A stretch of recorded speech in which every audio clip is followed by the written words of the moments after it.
Bismillahirrahmanirrahim. Assalamualaikum warahmatullahi wabarakatuh. Hamdan wa syukranillah. Puji dan syukur mari kita panjatkan kepada Allah Subhanahu wa taala. Shalawat beserta salam semoga tetap tercurah limpahkan kepada junjungan alam yang habibana wa nabiyana Muhammad sallallahu alaihi wasallam.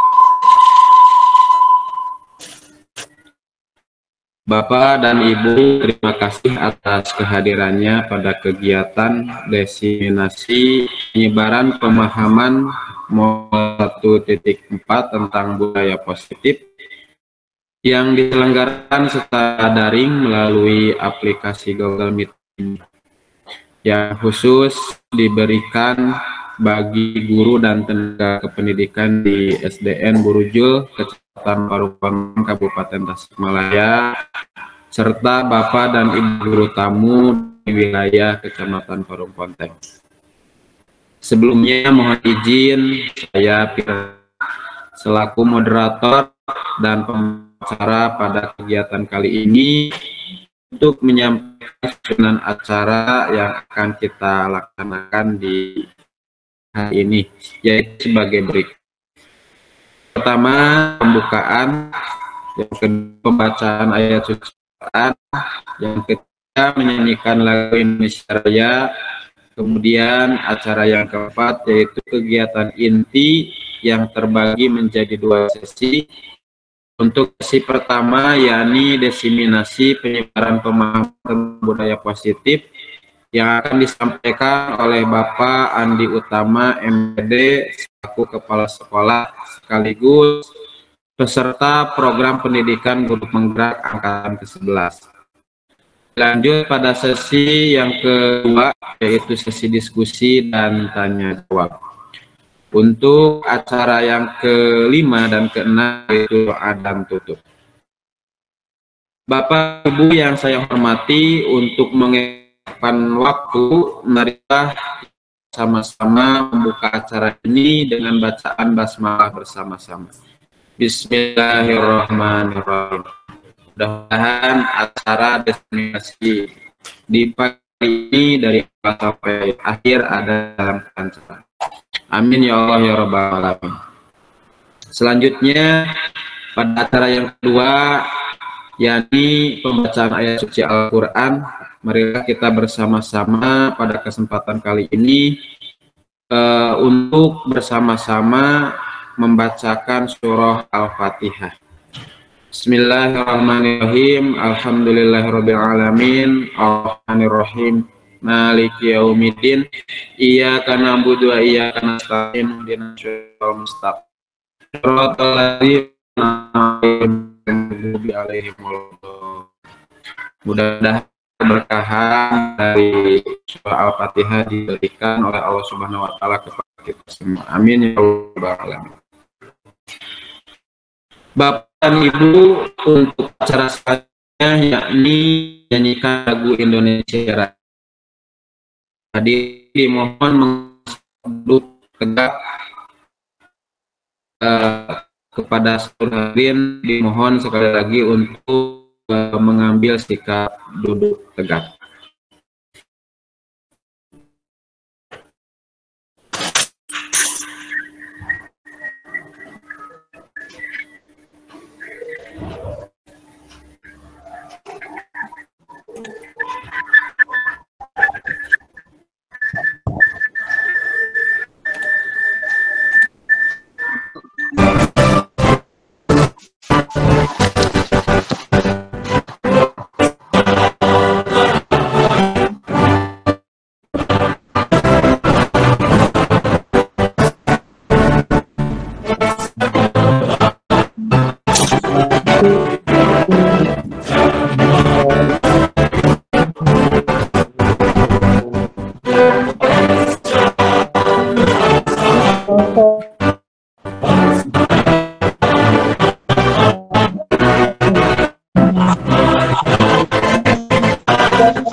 Seluruh hadirin dipersilakan untuk duduk seperti biasa kembali. Selanjutnya kita kembali pada kegiatan inti yang akan terbagi menjadi 2 sesi. Untuk sesi pertama yakni pemaparan diseminasi penyebaran pemahaman tentang materi budaya positif akan disampaikan oleh Bapak Andi Utama MPD. Kepadanya waktu dan tempat kami persilakan.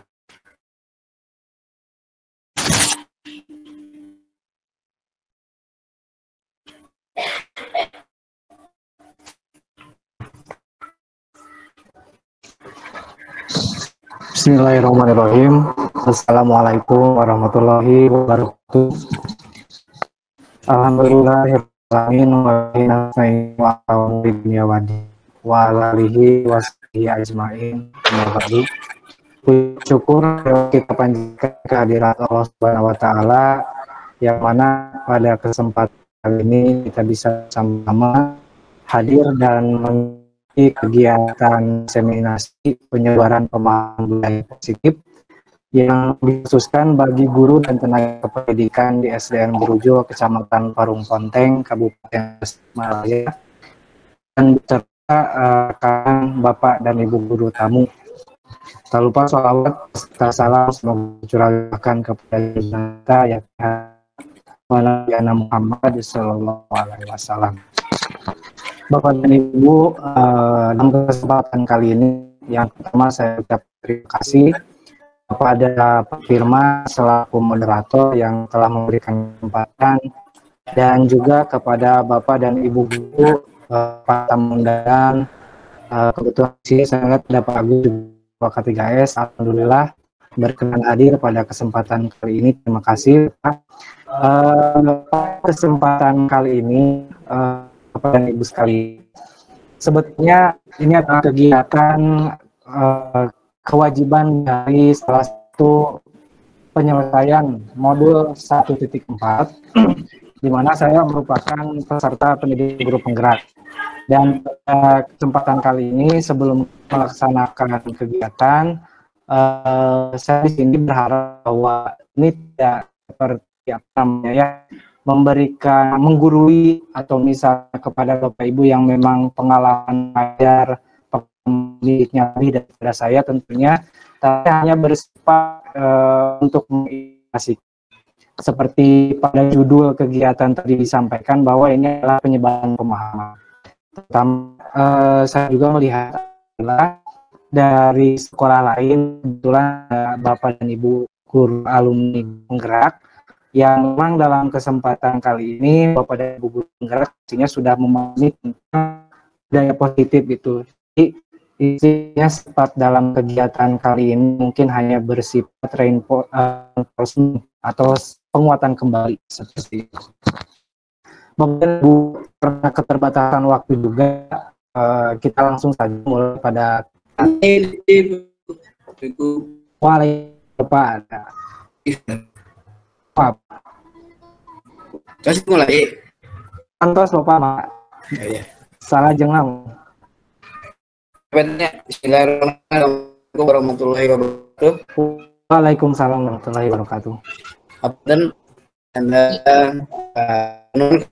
Pak Andi yang sudah memberikan waktu kepada saya untuk berbicara juga pada rekan khususnya di KKG Parung Ponteng, juga ke rekan guru atau di mana saja ini.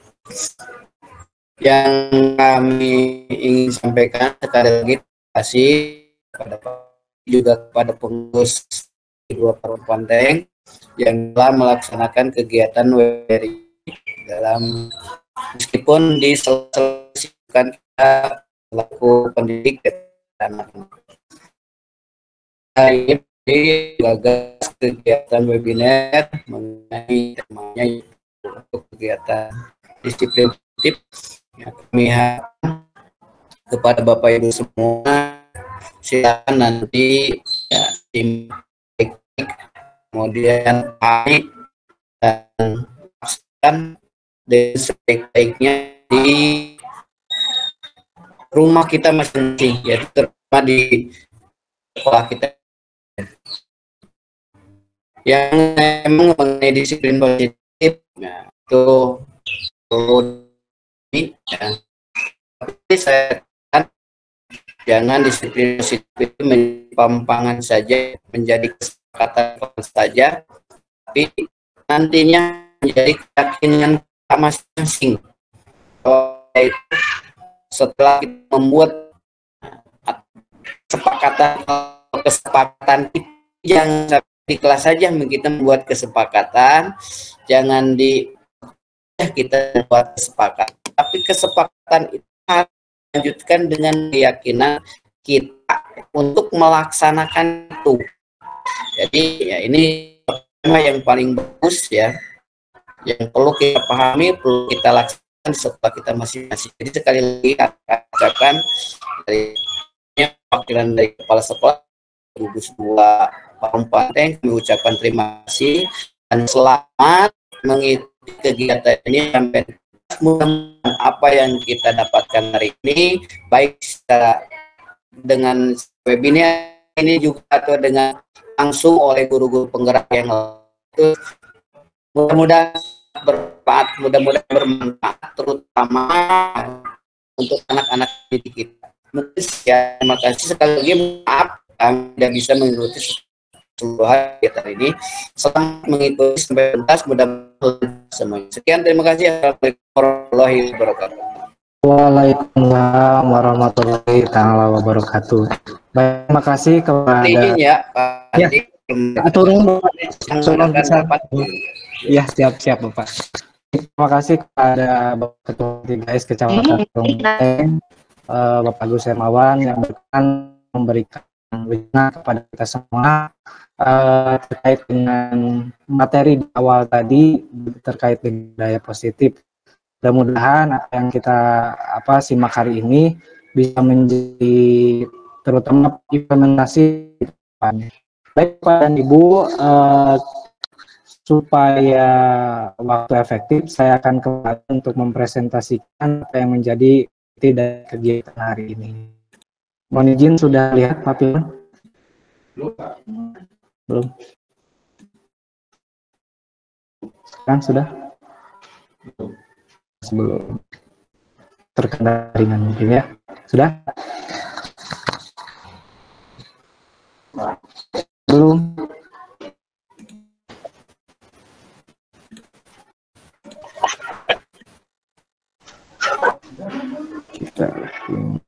Oke, baik. Kita mulai Bapak Ibu. Sebelum pada kegiatan inti, izinkan saya untuk membuat sebetulnya kesepakatan kelas. Kenapa disebut kesepakatan kelas? Karena kegiatan hari ini kita anggap sebuah kelas saja, gitu ya. Di mana di sini ada kegiatan bersama dengan narasumber. Nah, untuk kesepakatan kelas ini sebetulnya Bapak dan Ibu kita bisa bersama-sama untuk berikan kontribusi dalam kesepakatan kelas. Namun karena keterbatasan waktu, di sini ada beberapa kesepakatan kelas. Yang pertama, Bapak Ibu nanti mengisi daftar hadir secara online dan hadir dalam ruang ini secara seutuhnya.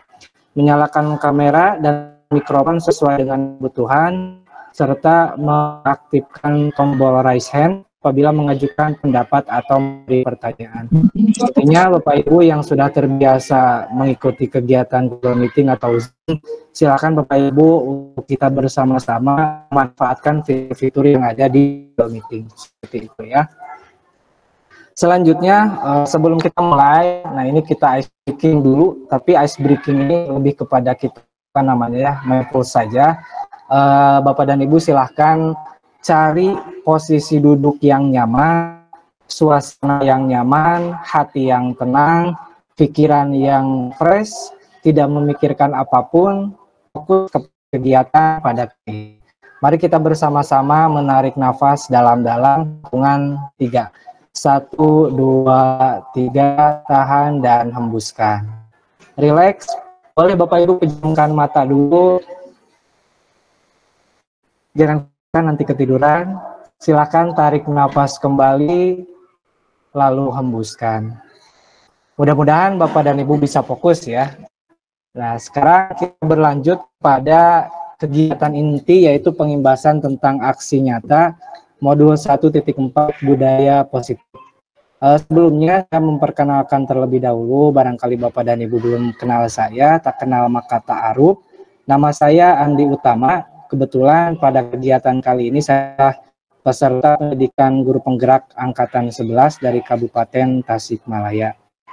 Nah, untuk rangkaian kegiatan hari ini, Bapak dan Ibu, intinya ada 3 kegiatan.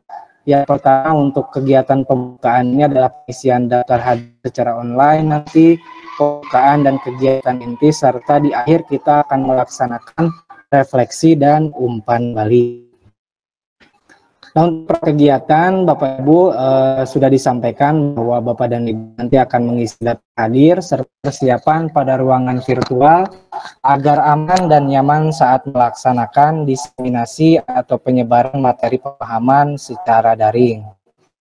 Selanjutnya, rancangan tindakan aksi nyata. Nah, dalam rancangan tindakan aksi nyata ini terbagi menjadi 5.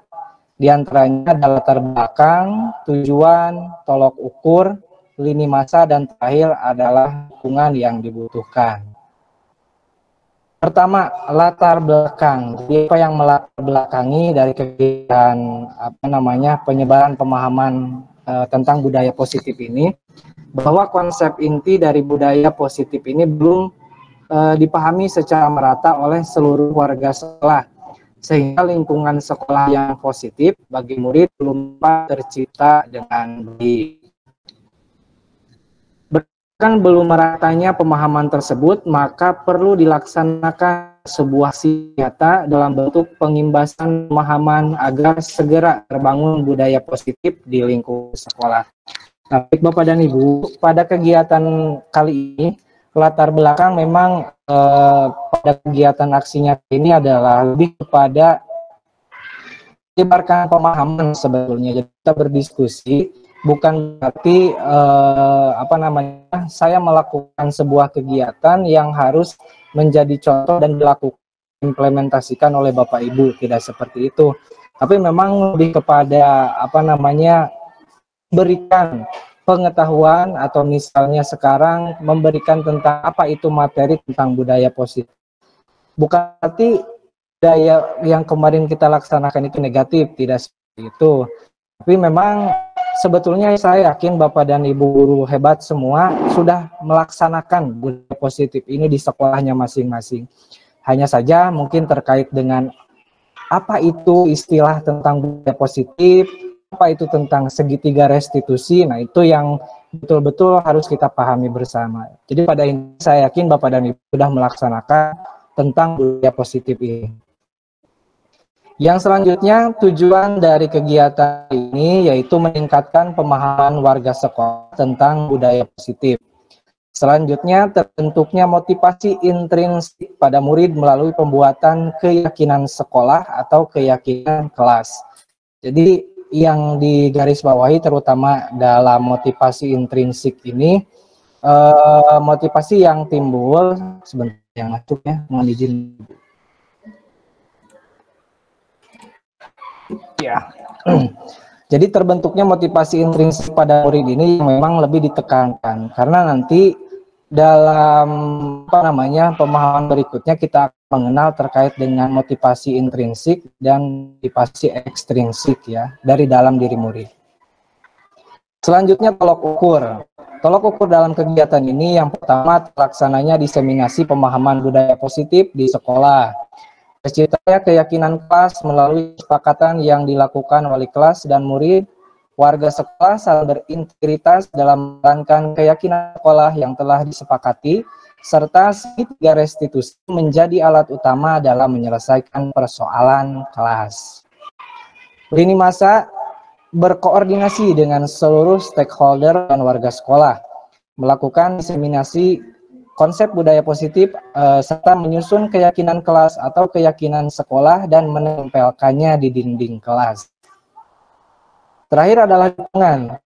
Dukungan adapun yang pertama dari pengawas bina sudah berkoordinasi juga komite sekolah, para kepala sekolah yang tadi diinisiasi oleh Bapak Ketua K3S, wali kelas dan guru mata pelajaran atau guru bidang, Bapak Ibu keluarga besar dari KKG, serta para tamu undangan dari rekan guru lain yang menjadi subjeknya adalah murid serta sarana untuk membuat keyakinan kelas seperti kertas, karton, post-it, spidol, penggaris, dan lain-lain.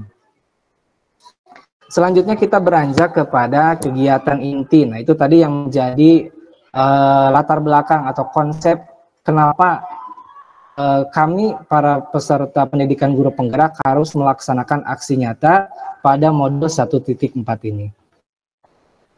Pada kegiatan intinya sudah saya sampaikan tadi bahwa kita akan melaksanakan 2 sesi sebetulnya ya Bapak Ibu. Yang pertama pemaparan, yang kedua diskusi tanya jawab, dan lebih kepada umpan balik dan refleksi sebetulnya ya. Selanjutnya, nah dalam konsep inti budaya positif, ada yang masuk lagi sebentar ya, mohon izin dulu Bapak Ibu. Oke. Yang pertama tentang perubahan paradigma belajar. Yang kedua kita akan mendalami tentang disiplin positif. Yang ketiga tentang nilai-nilai kebajikan. Selanjutnya kebutuhan dasar manusia, motivasi perilaku manusia, posisi kontrol guru, keyakinan kelas, serta terakhir segitiga restitusi. Jadi itu pembahasan dalam kegiatan penyampaian dari konsep inti budaya positif pada kesempatan kali ini. Nah, sebelumnya kita mengetahui bahwa pembelajaran dengan paradigma baru, yaitu terkait dengan kurikulum merdeka itu identik dengan profil pelajar Pancasila. Bapak dan Ibu pasti sudah mengetahui ada 1, 2, 3, 4, 5, 6 karakter yang harus dimiliki oleh murid-murid kita. Yang pertama, beriman, bertakwa kepada Tuhan Yang Maha Esa dan berakhlak mulia. Yang kedua, berkebinekaan global. Ketiga, bergotong royong. 4, kreatif. 5, bernarsistis. Dan terakhir adalah mandiri. Jadi, pembelajaran dengan paradigma baru ini merupakan pembelajaran yang dirancang berdasarkan prinsip pembelajaran berdiferensiasi, sehingga murid dapat belajar sesuai dengan kebutuhannya. Nah, pada intinya adalah berdasarkan tahap perkembangan ini sesuai dengan teori psikologi modern untuk mewujudkan profil pelajar Pancasila. Kita tahu bahwa pada hari ini murid-murid kita termasuk generasi alpha ya, murid-murid yang usianya atau kelahirannya di tahun 2000-an itu termasuknya generasi alpha yang memang tidak bisa dipisahkan dari yang namanya gadget atau yang dinamanya teknologi, internet dan lain-lain. Semua itu tidak bisa dihindari, saya yakin Pak Ibu, karena teknologi ini seperti 2 sisi mata uang. Tapi kita memberikan teknologi yang tentunya seperti kita memberikan sebuah pisau kepada murid itu ya. Ibaratnya ketika misalnya pisau itu diberikan kepada murid, maka ada 2 hal yang akan dilakukan. Yang pertama, memanfaatkannya untuk kepentingan yang baik, dan yang kedua sebaliknya, yaitu memanfaatkan untuk kepentingan yang tidak baik. Misalnya, kalau kita berikan pisau kepada murid ketika digunakan hal-hal yang positif untuk membantu orang tuanya di rumah, mengiris bawang, memasak, dan lain-lain. Tapi ketika kita memberikan pisau ini kepada murid dan dilakukan untuk menyakiti orang lain, maka seperti itu juga terkait dengan teknologi. Maka dari itu kita harus pintar-pintar memfilter atau memberikan pemahaman bagaimana bijak dalam bersosial media kepada peserta didik kita, karena teknologi ini sekali lagi tidak bisa kita hindari. Selanjutnya, adapun miskonsepsi atau kesalahan berpikir atau sesuatu berpikir yang keliru tentang teori kontrol. Yang pertama, ilusi guru mengontrol murid. Yang kedua, ilusi bahwa kritik dan membuat rasa bersalah dapat menguatkan karakter. Yang ketiga, ilusi bahwa semua penguatan positif, efektif, dan bermanfaat dan terakhir ilusi bahwa orang dewasa berhak memaksa. Nah, ini memang apa namanya ya, ketika kita dulu tidak mengenal dengan apa yang namanya kurikulum merdeka dan sebagainya, kita memahami bahwa memberikan hukuman, memberikan efek jera itu betul-betul mampu efektif untuk murid-murid kita. Namun seiring dengan perkembangan zaman, penyesuaian apa namanya globalisasi, terus masuknya tentang teori psikologi, bahwa murid-murid di kita itu ketika diberikan hal-hal seperti itu tidak bisa semua disamaratakan. Bisa jadi nanti ada yang down, ada yang apa namanya tidak percaya diri ketika kita memberikan hukuman kepada murid di kita ya. Selanjutnya mengubah paradigma stimulus respon ke pendekatan teori kontrol. Nah, untuk stimulus respon realitasnya atau kebutuhannya kita sama, sedangkan di teori kontrol realitas kebutuhan kita itu pasti berbeda. Yang kedua, semua melihat hal yang sama atau semua orang melihat hal yang sama. Sedangkan pada teori kontrol, setiap orang memiliki gambaran yang berbeda. Ketika misalnya contohnya kita, Bapak dan Ibu sering melihat mungkinnya sebuah gambar antara angka 6 dan 9. Ketika kita posisinya saling depan dengan orang yang berada di depan kita menganggapnya itu angka 6, orang yang di depan kita itu menganggapnya angka 9. Nah, seperti itu. Kalau di stimulus respon itu harus semua orang melihat hal yang sama. A itu harus A, tidak bisa A jadi B. Sedangkan di teori kontrol bahwa setiap orang itu memiliki gambaran yang berbeda, termasuk murid-murid kita. Nah, kita mencoba untuk mengubah di stimulus respon ini orang agar berpandangan sama dengan kita. Sedangkan di teori kontrol kita berusaha memahami pandangan orang lain tentang dunia lebih luasnya. Selanjutnya, perilaku buruk dilihat sebagai suatu kesalahan. Di teori kontrol, semua perilaku memiliki tujuan. Selanjutnya, orang lain bisa mengontrol saya. Sedangkan di teori kontrol, hanya Anda yang bisa mengontrol diri Anda sendiri. Selanjutnya, saya bisa mengontrol orang lain, sedangkan di teori kontrol Anda tidak bisa mengontrol orang lain. Selanjutnya, pemaksaan ada pada saat bujukan gagal. Di teori kontrol, kolaborasi dan konsensus menciptakan pilihan-pilihan baru. Dan terakhir, model berpikir menang atau kalah. Sedangkan pada teori kontrol, model berpikir menang-menang, win-win solution. Ya. Nah, yang pertama terkait dengan disiplin positif. Secara teori praktis, bahwa disiplin berasal dari kata disiplina yang artinya belajar disiplin, mengacu pada disiplin diri yang memiliki tanggung jawab terhadap apa yang dilakukannya berdasarkan nilai-nilai yang diyakini. Disiplin positif merupakan salah satu cara penerapan disiplin yang bertujuan untuk menumbuhkan kesadaran serta memberdayakan peserta didik tanpa iman, penghargaan, atau ancaman maupun hukuman. Jadi pada intinya itu adalah dari unsur intrinsik dari dalam kesadaran dari diri kita sendiri. Sebagai pendidik, tujuan kita adalah menciptakan peserta didik yang memiliki disiplin diri sehingga mereka berperilaku mengacu kepada nilai-nilai kebajikan. Ini berasal dan memiliki motivasi intrinsik dalam perubahan perilaku ke arah yang lebih baik.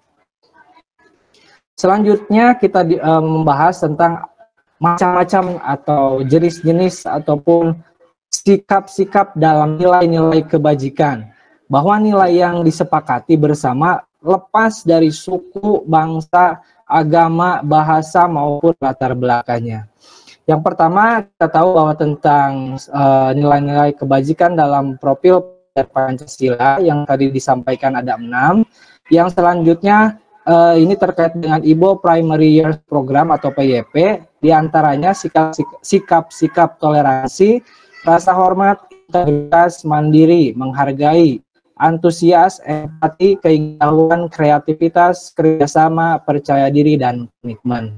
Dan ada keterampilan hidup atau life skill. Di antaranya dapat dipercaya, lurus hati, pendengar yang aktif, tidak merendahkan orang lain, dan memberikan yang terbaik dari diri. Nah, adapun kebutuhan dasar manusia. Kebutuhan dasar manusia adalah segala sesuatu yang kita lakukan untuk mendapatkan apa yang kita inginkan.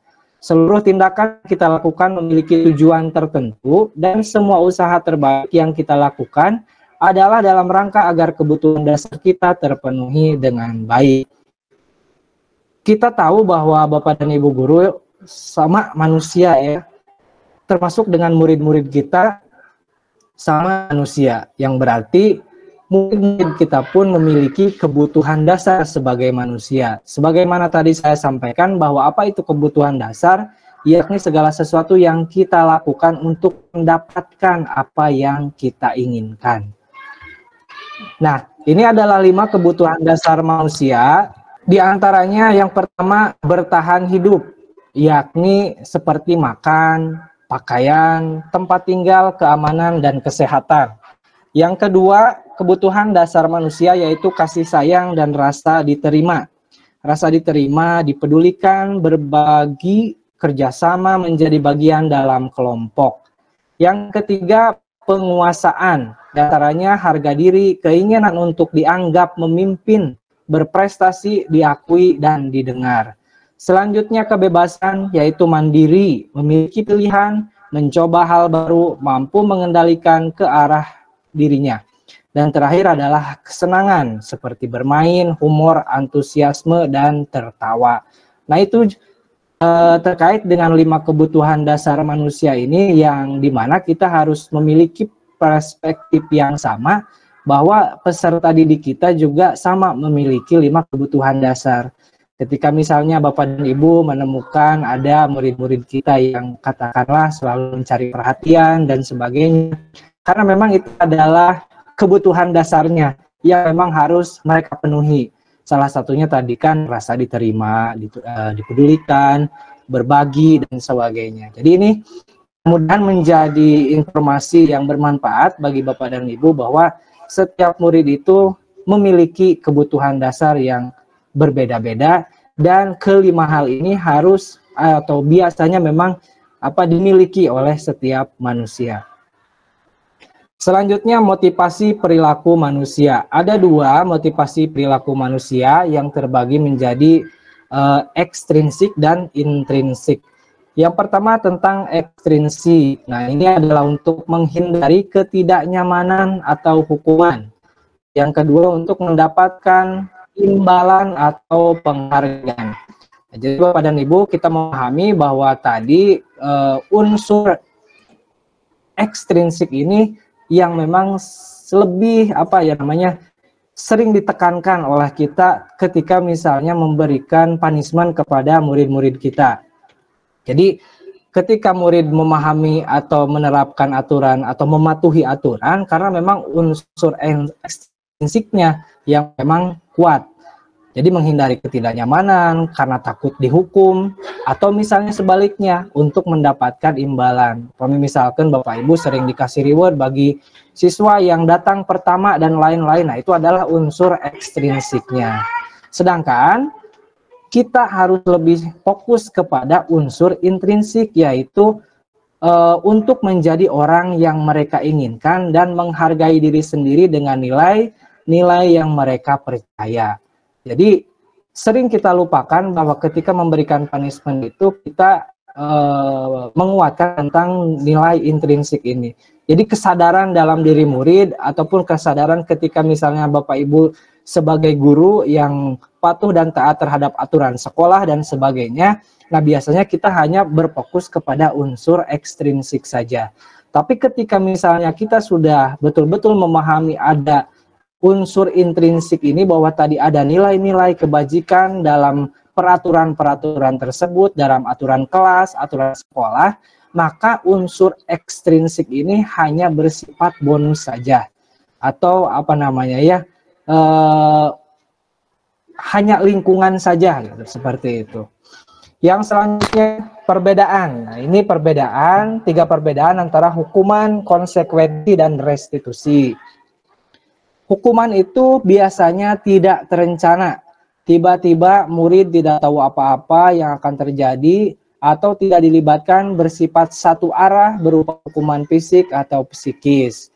Misalnya Bapak Ibu, kita melihat murid kita datang terlambat tanpa ada aba-aba apa, langsung hormat bendera, lari 7 kuriling di lapangan dan sebagainya. Nah, itu sifatnya adalah hukuman. Jadi tanpa ada kata-kata kalimat positif dan sebagainya. Nah, itu yang disebut dengan hukuman. Sedangkan yang kedua, konsekuensi.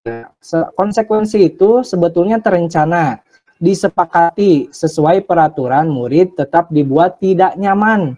Sikap sikap guru selalu memonitor murid. Nah, ini yang dinamakan dengan konsekuensi. Jadi ada akibat mungkin ya, ketika misalnya disadari bahwa murid itu datang terlambat, maka akan ada akibat apa yang didapatkan oleh murid ketika murid itu terlambat. Dan yang jadi titik pembahasan kita adalah ini restitusi, yaitu proses menciptakan kondisi bagi murid untuk memperbaiki kesalahan serta proses kolaboratif yang mengajarkan murid untuk mencari solusi sendiri. Selanjutnya, 5 posisi kontrol guru. 5 posisi kontrol guru, diantaranya yang pertama, guru itu sebagai penghukum. Yang kedua, guru itu sebagai pembuat merasa bersalah. Yang ketiga, guru itu sebagai teman. Keempat, sebagai pemantau. Dan terakhir, guru sebagai seorang manajer. Nah, di sini kita akan mengetahui posisi kita itu sebetulnya ketika melaksanakan disiplin atau budaya positif ke peserta didik kita, itu termasuk yang mana gitu ya. Nah, di sini ada contoh penerapan dari 5 posisi kontrol guru. Misalnya ada kasus siswa tidak memakai atribut lengkap saat upacara bendera hari Senin misalnya ya. Yang dikatakan oleh guru, keluarlah kalimat misalnya, tanpa ada aba-aba atau apa, hormat pada bendera selama 1 jam. Nah, itu tanda seru nagi 2 Bapak Ibunya. Nah, ini adalah salah satu contoh posisi kontrol guru seorang penghukum. Salah satunya tadi ketika memberikan hukuman. Tapi bagaimana Pak kalau misalnya dalam olahraga dan sebagainya? Nah, itu akan berbeda kembali ya Bapak Ibu. Yang keduanya, di sini guru masih kasus yang sama, tapi berbeda pengungkapan kalimatnya. Berapa kali Bapak Ibu guru sudah memberitahumu, kamu membuat kami kecewa. Nah, ini adalah posisi kontrol seorang guru yang membuat atau pembuat merasa salah. Nah, ini ya. Terus yang selanjutnya, ayo dong ikuti aturan sekolah, tolong bantu ibu atau bapak ya. Sekali ini ya, sudah tidak apa-apa lain kali jangan sampai berbuat seperti ini lagi ya. Nah, ini karena salah satu posisi kontrol guru sebagai seorang teman. Kalimat yang diungkapkan seperti halnya kita dengan teman kita ya, seperti itu. Selanjutnya ada lagi, kamu sudah melanggar peraturan sekolah. Kamu tahu konsekuensinya. Konsekuensinya bukan setahun ya, upacara. Kamu beli atributnya ke koperasi dan jangan diulang lagi. Nah, ini adalah posisi kontrol guru pemantau. Intinya seorang guru ini, beliau hafal seluruh aturan di sekolah atau aturan di kelas, tapi posisinya itu hanya memantau saja. Jadi tidak memperhatikan apa yang memang menjadi kendala dari murid kita yang melakukan kesalahan tersebut. Dan Bapak dan Ibu, masih dengan kasus siswa yang tadi, ini yang disarankan, yaitu posisi untuk kontrol guru sebagai seorang manajer dengan mengatakan bahwa apakah kamu tahu kesalahanmu? Kira-kira bagaimana kamu memperbaiki kesalahanmu? Salah satunya adalah kalimat yang memang menanyakan bagaimana murid mampu memberikan solusi bagi permasalahannya sendiri, seperti itu. Nah, posisi kontrol apakah kita? Silakan Bapak Ibu berefleksi ketika misalnya kebiasaan Bapak dan Ibu di sekolah memberikan punishment kepada murid-muridnya, kata-kata yang mungkin ada suku bahasa Sunda, coba Bapak Ibu translate ya. Saya kecewa sekali dengan kamu. Nah, kira-kira posisinya apa? Yang tadi ya, Bapak Ibu silakan merefleksi. Kalau misalnya kata-kata yang keluar atau yang keluar seperti itu. Ya, lanjut. Posisi kontrol apakah aku mengeluarkan kalimat kamu tidak pernah benar melakukannya. Lanjutnya, posisi kontrol apakah aku, apa rencanamu untuk menyelesaikan masalah ini? Posisi kontrol apakah aku, ayolah lakukan demi ibu dan ya. Dan terakhir, posisi kontrol apakah aku, kamu tidak akan mendapat nilai jika tidak mengerjakan tugas. Nah, itu ya. Jadi itu bentuk refleksi dari tadi dari yang pertama saya sudah menjelaskan tentang 5 posisi kontrol guru, dan Bapak Ibu mungkin dalam pelaksanaannya keluar kalimat-kalimat yang seperti itu. Nah, Bapak Ibu bisa merefleksi diri termasuk posisi manakah yang memang selalu digunakan ketika memberikan punishment kepada murid-muridnya ya. Selanjutnya, ketika sudah memahami bahwa posisi kontrol itu dari dalam diri kita, nah sekarang bagaimana kita tuangkan dalam kehidupan kelas? Atau bisa lebih luasnya, kalau Bapak Ibu yang merupakan kepala sekolah, ini bisa diejawantakan menjadi keyakinan sekolah. Nah, mengapa bukan aturan kelas? Kita mengenal bahwa ikut aturan sekolah, ikut aturan dan sebagainya.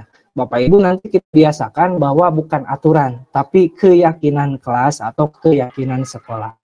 Nah, itu pembentukan keyakinan kelas. Nah, pembentukan keyakinan kelas ini bersifat abstrak, berupa pernyataan universal buat dalam pernyataan positif, sedikit saja agar mudah diingat sesuai dengan kondisi kelas dan sekolah sehingga mudah diterapkan semua warga sekolah, warga kelas dilibatkan saat membuat keyakinan kelas. Di awal pada kegiatan ini saya sudah berikan sebuah bukan eksplorasi tapi lebih kepada pemilik tentang sebuah keyakinan kelas.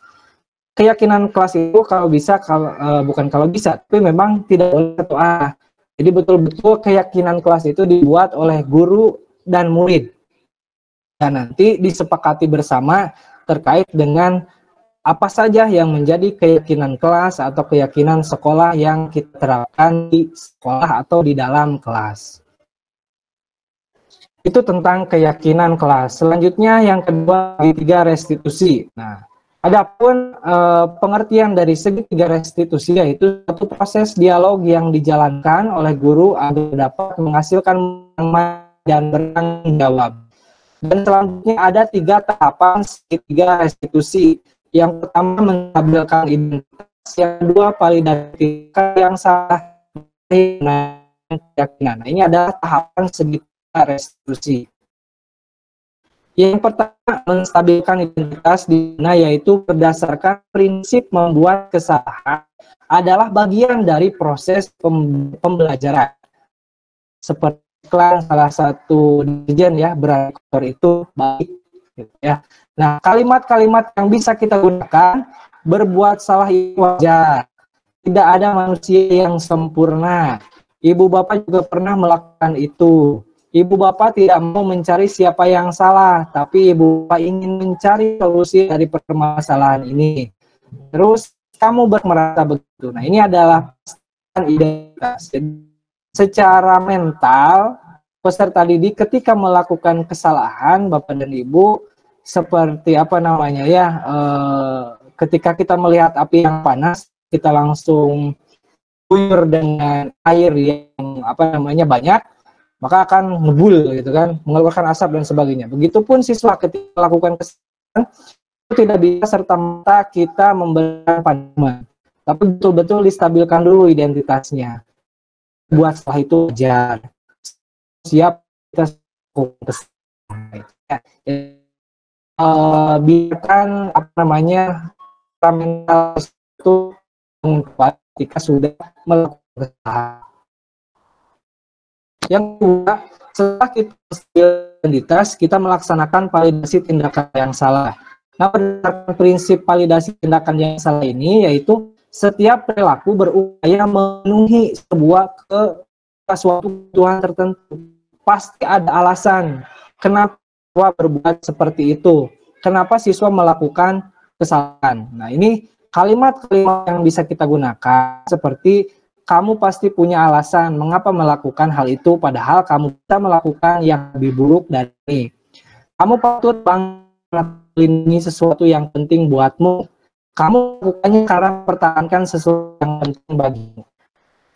Contoh, misalnya kita melihat peserta didik kita atau murid kita dicetek ketika ulang, dia marah sampai-sampai mengembrak meja dan berkata keras seperti itu ya. Lalu kita melakukan segitiga restitusi. Nah, dalam validasi tindakan yang salah ini kita harus gali lebih dahulu alasan apa yang membuat peserta didik kita seperti itu. Nanti murid kita akan berbicara, oh abi teh Pak capek misalkan, saya sudah belajar di rumah, tapi ketika misalnya ikut ulangan oleh teman saya, itu jadi ada ada rasa marah dan sebagainya dari murid-murid kita yang memang dalam kasus ini dicontek seperti itu. Yang terakhir adalah menanyakan keyakinan.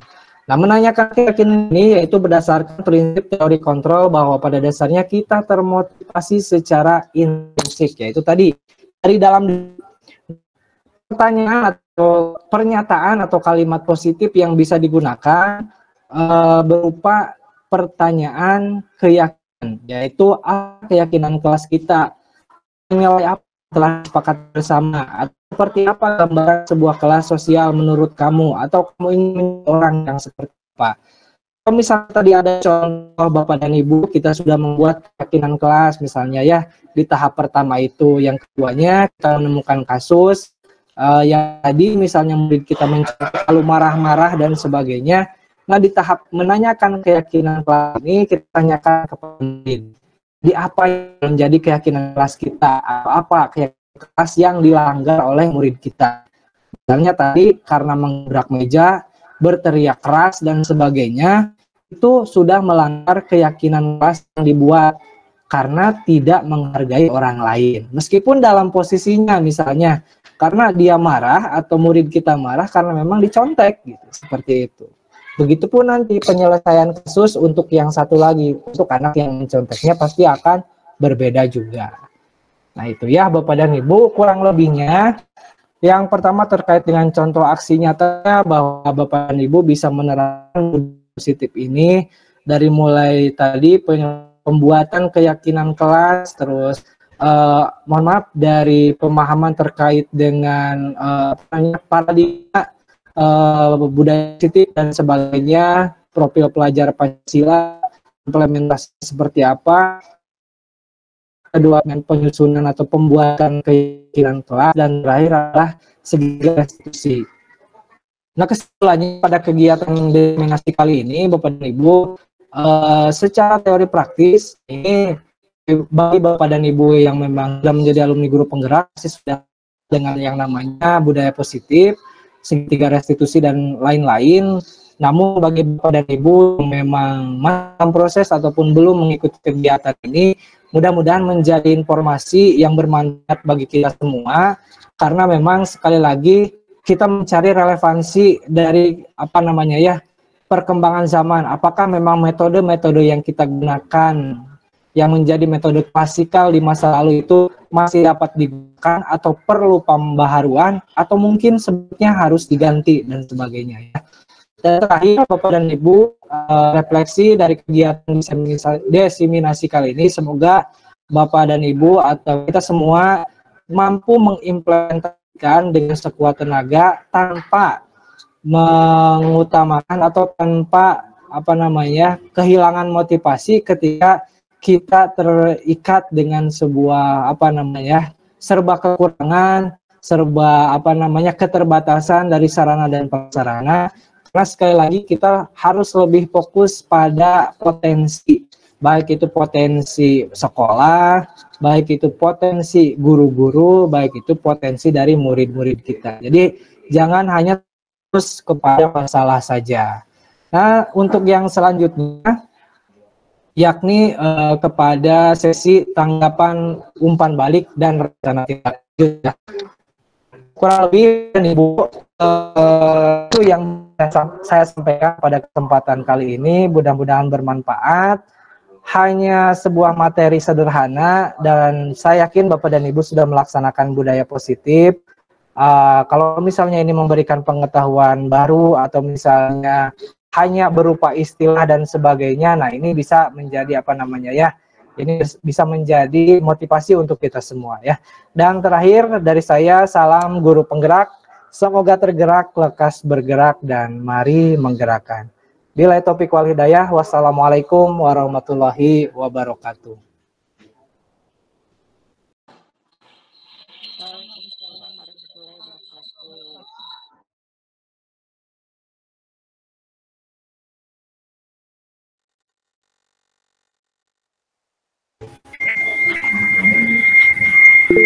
Terima kasih kepada Bapak MPD yang sudah menyampaikan penyebaran pemahaman budaya positif yang begitu komprehensif dan sangat mudah kita memahaminya.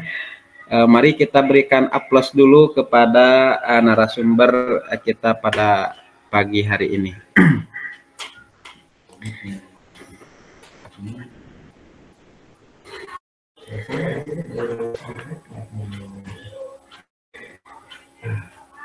Baik Bapak dan Ibu, kita sudah menyimak tadi terkait pemaparan yang sangat luar biasa tentang budaya positif yang disampaikan oleh Pak Andi. Semoga memberikan pemahaman dan menjadi pengetahuan baru, dan semoga kita mampu berkolaborasi untuk bersama-sama mewujudkan salah satu cita-cita sekolah, yaitu dalam mewujudkan budaya positif. Selanjutnya kita beri pada sesi yang kedua, yaitu diskusi dan tanya jawab. Dan untuk sesi diskusi dan tanya jawab ini dipersilahkan kepada Bapak dan Ibu yang akan memberikan tanggapan dan pertanyaan ya. Dan bila ada, silakan boleh mengklik tombol resign dan menyalakan mikrofon. Silakan, ada yang ingin bertanya? Ibu Rosita katanya, atau yang lainnya silakan dipersilakan untuk resign atau bisa langsung izin mungkin membuka mikrofonnya dan langsung bertanya. Atau bisa, walaupun tidak pertanyaan, boleh juga tanggapannya, silakan bisa resign dengan mengklik.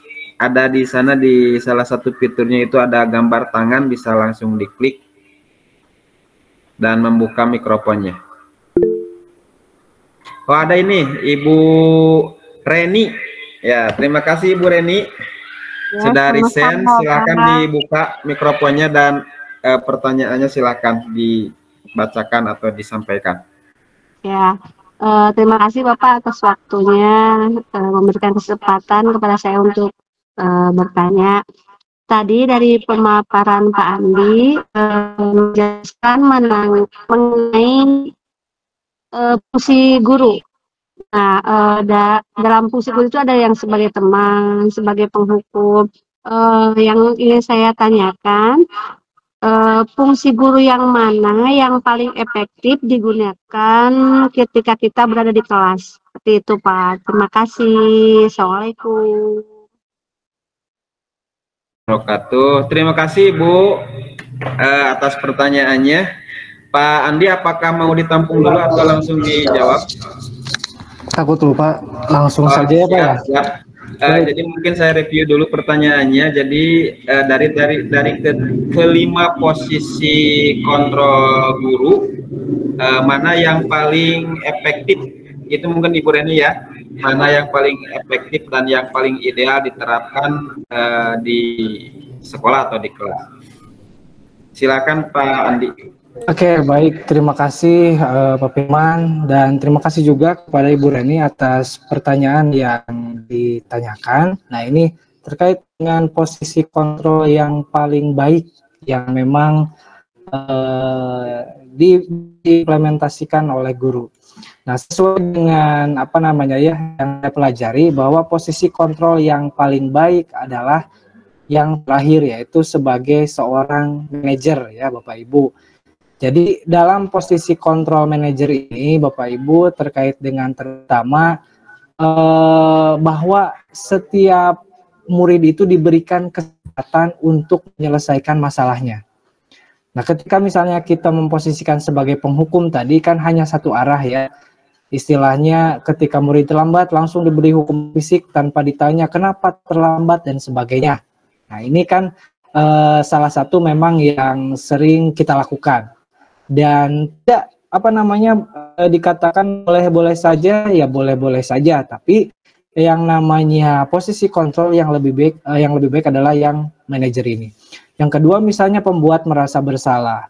Nah, pembuat merasa bersalah ini ketika misalnya kita memberikan sesuatu kalimat yang memang apa namanya membuat ketika kita bayangkannya tidak murid saja ya. Ketika misalnya kita dikatakan oleh orang lain melakukan kesalahan sehingga membuat merasa diri kita bersalah. Nah, posisi kita memang akan ada dua. Apakah kita akan merefleksi atau kita menjadi down. Nah, sedangkan murid kita tidak tahu, bahkan orang lain juga tidak tahu apakah bisa merefleksi diri sebagai murid atau misalnya justru mentalitas dari murid tersebut menjadi down. Yang selanjutnya posisi sebagai teman. Nah, posisi sebagai teman ini Bapak Ibu, emang kalimatnya itu apa namanya ya lebih disenangi oleh murid-murid kita.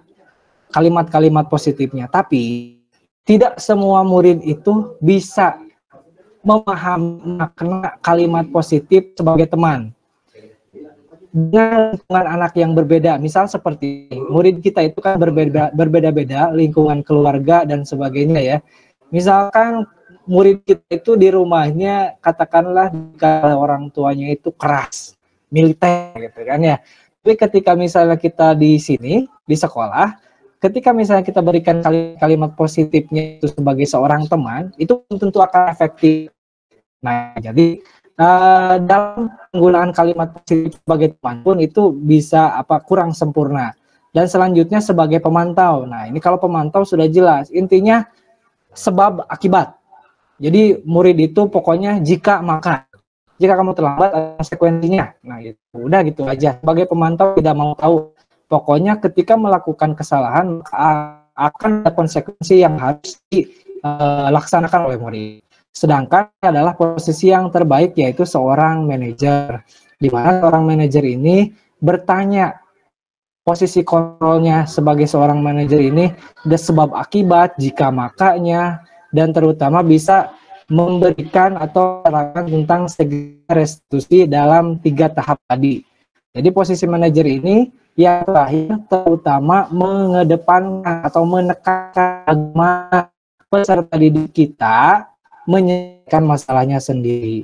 Misal seperti ini Bu, siswa itu sering datang terlambat ke sekolah karena kita tahu misalnya dari langkah segitiga restitusi yang kita lakukan, siswa datang terlambat itu karena dia sering tidur malam. Tidur malamnya kenapa? Sering main HP, gadget dan sebagainya. Nah, maka dalam posisi manajer bertanya dulu kepada siswa dengan alasannya. Kedua, bertanya kepada siswa kira-kira kalau misalnya membuat kesalahan seperti itu lagi, hal apa yang akan dilakukan oleh murid kita misalnya ya.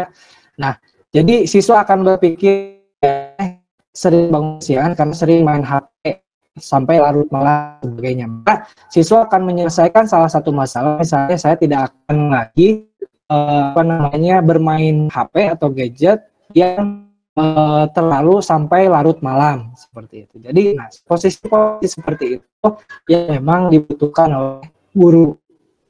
dalam pelaksanaan untuk memberikan panitian kepada peserta didik kita. Jadi itu ya Bu ya, mudah-mudahan dapat dipahami, mudah-mudahan memberikan pencerahan. Intinya dalam semua tidak ada yang tidak baik. Sebetulnya itu bisa tergantung kebutuhan kita. Cuma kalau tadi balik lagi ke pertanyaan dari Bu Rita, mohon maaf ini yang lebih utama, yang lebih diutamakan diimplementasikan adalah posisi seorang manajer. Kurang lebih seperti itu Bapak dan Ibu. Barangkali dari Bapak dan Ibu yang lain menambahkan atau misalnya sudah cukup, karena memang Bu Eli jempol. Seperti itu ya Bapak Ibu ya, Bu Reni terkait dengan jawaban. Mudah-mudahan tidak puas dengan jawaban saya, karena saya bukan alat puas juga ya. Terima kasih. Dikembalikan kepada Pak Firman. Terima kasih kepada Andi yang sudah memaparkan tadi dari apa yang sudah ditanyakan oleh Ibu Reni terkait posisi posisi guru mana yang paling efektif, yang paling efisien, dan yang paling ideal, serta yang paling dianjurkan. Silakan yang lainnya, bila ada yang ingin bertanya ataupun menambahkan. Ada Siti Anisah, silakan kepada Ibu Siti Anisah untuk menyampaikan. Dan jangan lupa dibuka dulu mikrofonnya Ibu. Ya, terima kasih Bapak atas waktunya. Ingin bertanya, Pak. Pertanyaan saya, di sekolah saya ada salah satu murid saya yang anak spesial ya. Karena memang beda dengan murid yang lain dari segi perilakunya gitu. Kadang anak ini sampai perilakunya itu sampai sudahi teman-temannya dan sebagainya gitu ya. Nah, saya mau bertanya kepada langkah yang paling efektif gitu, Pak, yang harus saya lakukan guru berhubungan dengan materi yang Bapak sampaikan itu, baik dengan hukumannya ataupun posisi saya sebagai guru, karena memang anak ini belum didiagnosa bahwa anak ini ABK atau sebagainya, dan juga dari orang tuanya sendiri pun kurang kooperatif lah orang tuanya.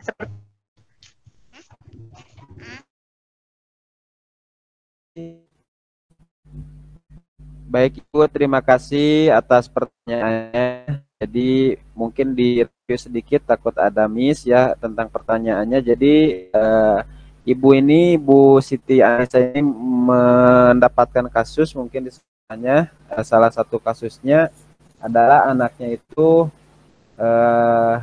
melakukan sebuah kenakalan anak-anak, bahkan mungkin sampai memudahi teman dan lain sebagainya, dan orang tuanya agak kurang kooperatif mungkin gitu, dan belum dilakukan diagnosa secara holistik. Ini diagnosa secara holistik, bagaimana cara dan menghadapinya. Itu ya Ibu, takut salah. Ya benar gitu Pak. Silakan Pak Andi untuk Terima kasih sebelumnya untuk pertanyaan dari Bu Siti Anisah ya, terkait dengan anak yang sepertinya spesial, dikatakan sepertinya karena memang belum dilakukan diagnosa ya. Yang pertama, Bapak dan Ibu, ini bukan sifatnya sekali lagi menggurui dan sebagainya, hanya berbagi pengalaman saja. Dalam segitiga restriksi, pada intinya adalah yang pertama, jika misalnya ada dua hal, apakah memang Bapak Ibu harus melaksanakan diagnosa dulu? Diagnosa itu wajib di awal gitu kan.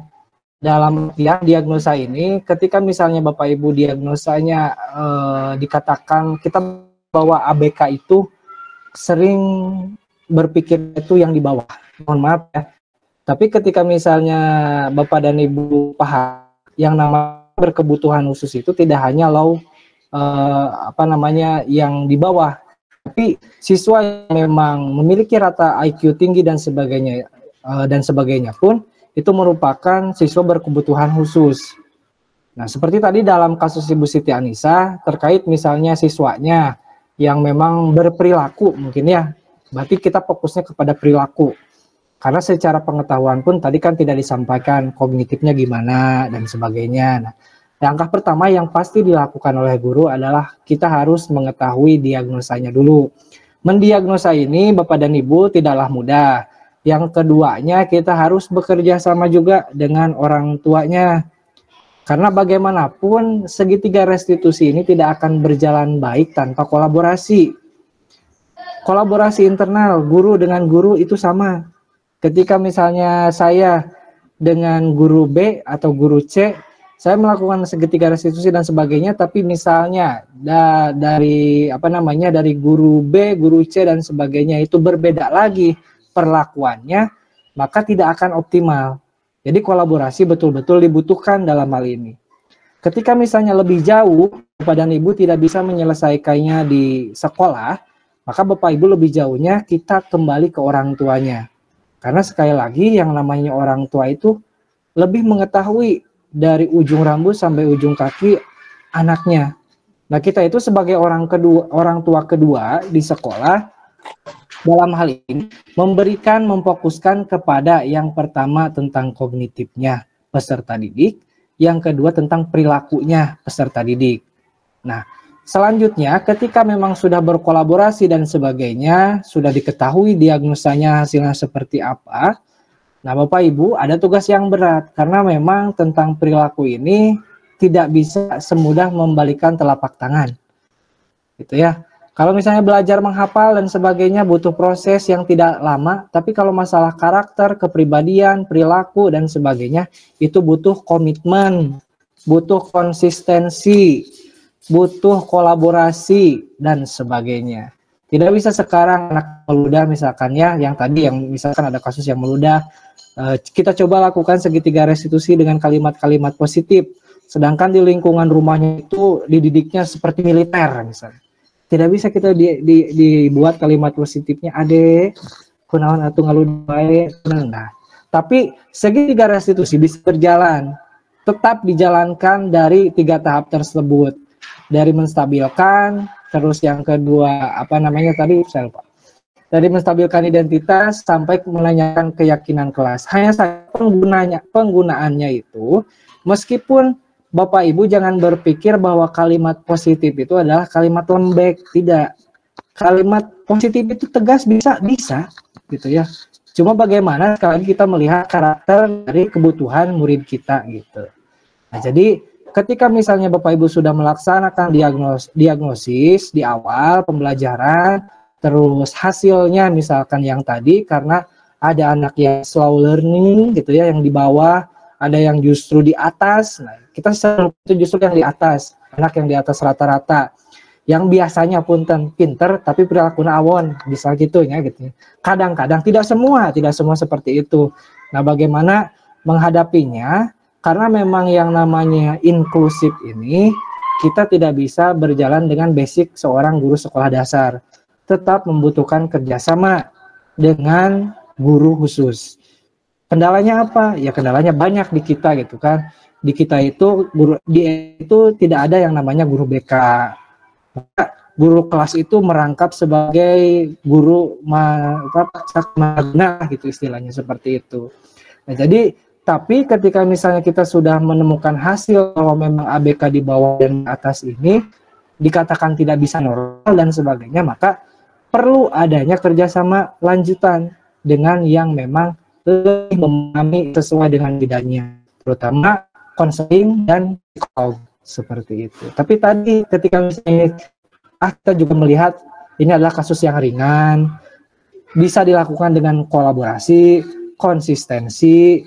Terus yang tadi kolaborasi itu betul-betul jangan sampai berbeda itu baik, tapi kalau kita berbeda tidak satu visi, tidak satu tujuan di sekolah, nah itu akan menjadi hal yang kembali mentah atau istilahnya seperti itu. Itu mudah-mudahan bisa menjawab dari pertanyaan Ibu Siti Anissa, dan itu hanya berbagi Bapak Ibu.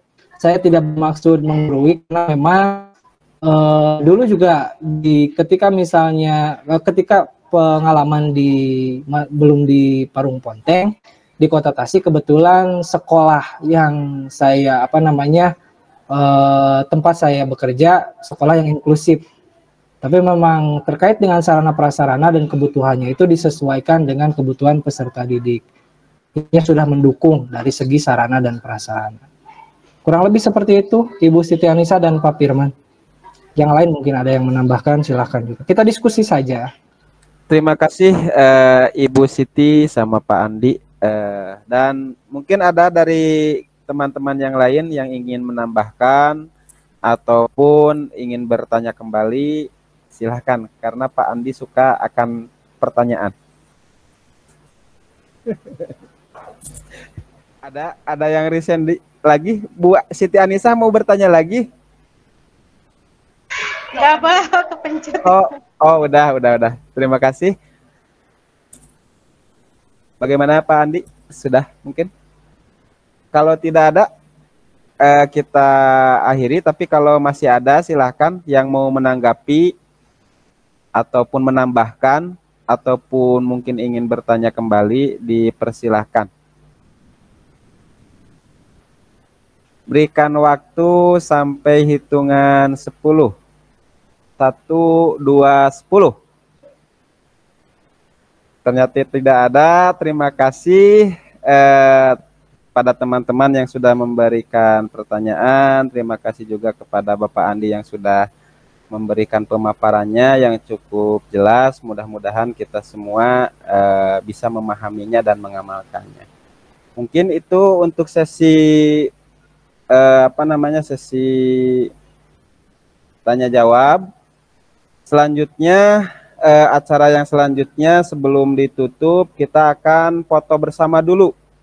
Ya, foto bersama dulu. Silahkan yang bisa atau yang memungkinkan di on-kan kameranya. Ambil posisi duduk ternyaman, angel terbaik, pencahayaan baik. Ibu Rita ambil dulu angel terbaiknya Ibu Rita, silahkan. Nanti di fotonya agar bagus. Siap?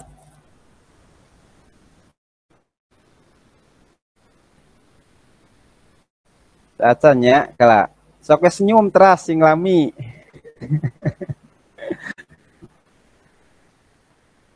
Satu. Oh, tacan.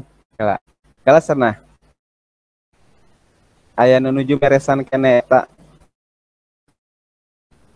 Kerudung, anu nuju kene beresan kerudung Bu Eli.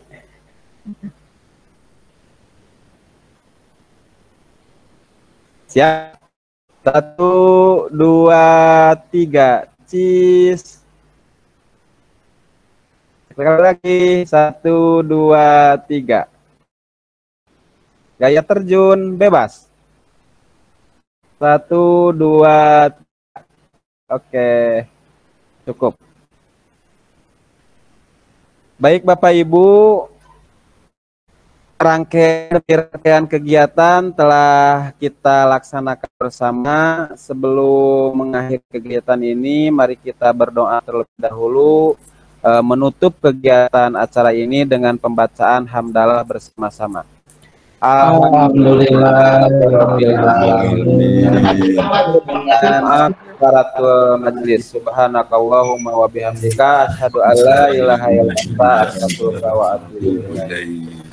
Bapak dan Ibu, saya selaku moderator dan pembawa acara pamit undur diri. Mohon maaf atas segala kekurangan baik dalam tutur kata maupun sikap selama kegiatan yang mungkin tidak berkenan bagi Ibu Bapak semua. Dan bagi Bapak Ibu semua, jangan lupa untuk dapat mengisi daftar hadir pada tautan link yang sudah dibagikan di grup.